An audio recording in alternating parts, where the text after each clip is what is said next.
A ver, esta es la pregunta del millón. ¿Por qué hay menos mujeres en campos como la ciencia y la ingeniería? Es algo que escuchamos todo el tiempo, ¿no? Pero la respuesta no está donde todos creen.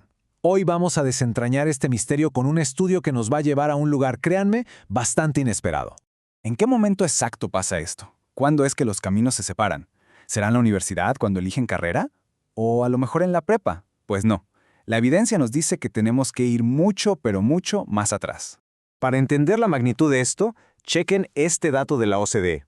Pensemos en los estudiantes de 15 años, los de más alto rendimiento, ¿sí?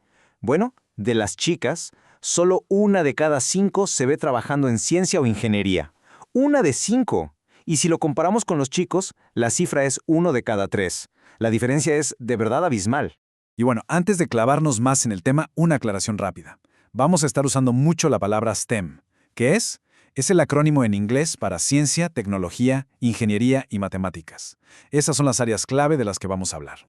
Ok, entonces ya vimos que el problema es muy claro en la adolescencia. Pero lo interesante es que para entender la raíz de todo, hay que viajar en el tiempo. Porque las semillas de esta diferencia no se siembran ahí, se siembran mucho antes, en la niñez, específicamente en la primaria. Bueno, pues vamos a entrarle a la primera parte de este análisis, que se enfoca justo en eso, en encontrar el momento preciso en que estas diferencias empiezan a tomar forma. Y aquí está el dato clave. Pongan atención. La investigación nos dice que hay una ventana de tiempo súper específica, entre los 8 y los 10 años.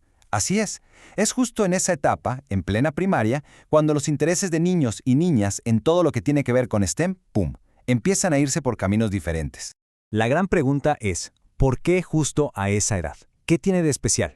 Bueno, la investigación señala 3 factores socioculturales clave. Por un lado, están los estereotipos sociales, ¿no? Esta idea cultural de que ciertos campos son de hombres. Luego, la presión de los amigos. A esa edad, pertenecer, encajar, lo es todo. Y por último, están los clichés sobre cómo es un profesional de STEM, que muchas veces no embonan con lo que se espera de una mujer. Ok, todo esto suena muy teórico, pero ¿cómo se ve en la vida real en el salón de clases? Para aterrizarlo, vamos a ver un estudio súper interesante hecho en España, donde le preguntaron directo a los protagonistas, a los profes y a los estudiantes. A ver, para que tengan el contexto completo, este estudio se hizo en 7 escuelas primarias públicas de Murcia, allá en España. Participaron 141 estudiantes, de entre 10 y 13 años, y 67 de sus profes, tanto hombres como mujeres. O sea que tenemos una foto bastante clara de lo que está pasando directo en las aulas. Y aquí es donde empieza lo bueno. Encontramos la primera gran desconexión. A ver, por un lado, a los maestros se les pregunta qué necesitan y su respuesta es clara. Necesitamos más recursos y más capacitación. Pero cuando le preguntan a los estudiantes, ellos dicen, queremos más herramientas digitales y sobre todo, más experimentos. Y ojo, que lo que piden los profes tiene todo el sentido del mundo. Fíjense en esto. Un 82%, casi todos, sienten que no tienen los materiales o la tecnología que necesitan. Y peor aún, el 94% dice que ni siquiera tienen espacios adecuados, como un laboratorio, para poder enseñar bien. Así está la cosa. Pero bueno, vamos a seguir porque ahora viene el hallazgo que para mí es el más sorprendente de todo este estudio. Y no tiene que ver ni con los recursos ni con los materiales. Uno pensaría que la gran diferencia está entre lo que quieran los alumnos y lo que necesitan los profes, ¿verdad? Pues no. El estudio encontró una división mucho más profunda y, la verdad, bastante inesperada. Resulta que la desconexión más grande estaba entre los propios docentes. Sí, así como lo oyen. Entre las percepciones de los maestros y las maestras. Y las diferencias son, bueno, prepárense porque son de verdad impactantes. Vean nomás esta cifra. Es, yo diría, la más dramática de todo el estudio. La pregunta fue sencilla. ¿Consideran que el rendimiento de sus alumnos en STEM es bueno?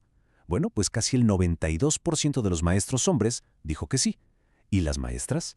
Apenas un 44%. Menos de la mitad. Es una diferencia de percepción brutal. Y no es un dato aislado. Esta tabla lo deja clarísimo. Es una tendencia. Las maestras son mucho más críticas en general. Por ejemplo, sobre si el método de enseñanza es motivador, el 50% de los hombres cree que sí, pero solo el 25% de las mujeres. O esta otra, ¿los alumnos se esfuerzan? El 92% de los maestros dice que sí, contra un 54% de las maestras. O sea, están viendo el mismo salón de clases, pero a través de lentes completamente diferentes. Entonces, después de ver estos datos tan reveladores, la pregunta que nos queda es la obvia. Si el problema es así de complejo, ¿por dónde se empieza a arreglar? Y aquí viene la gran paradoja de todo el asunto. Porque a pesar de todo lo que piensan los profes, el estudio no encontró diferencias reales entre niños y niñas. Ni en participación, ni en motivación, ni en rendimiento. ¿Qué nos dice esto? Que el problema no está naciendo en los estudiantes. Viene de fuera, viene de la sociedad. Esta cita de la propia investigación lo resume a la perfección. No hay un plan estratégico que permita valorar desde las entidades públicas la situación y proponer medidas que pongan fin a las desigualdades. En pocas palabras, el problema se conoce, pero no hay un plan coordinado desde arriba para solucionarlo. La conclusión entonces es bastante clara. Esto no es algo que los maestros puedan resolver solos en el salón de clases. Imposible. Es un problema sistémico y, por lo tanto, necesita una solución sistémica. Esto requiere que se involucren todos. Las administraciones públicas, el sistema educativo, claro, pero también las empresas, los medios de comunicación, las familias y, al final, pues, la sociedad entera. Y todo esto nos deja con una última reflexión, una pregunta para llevarse.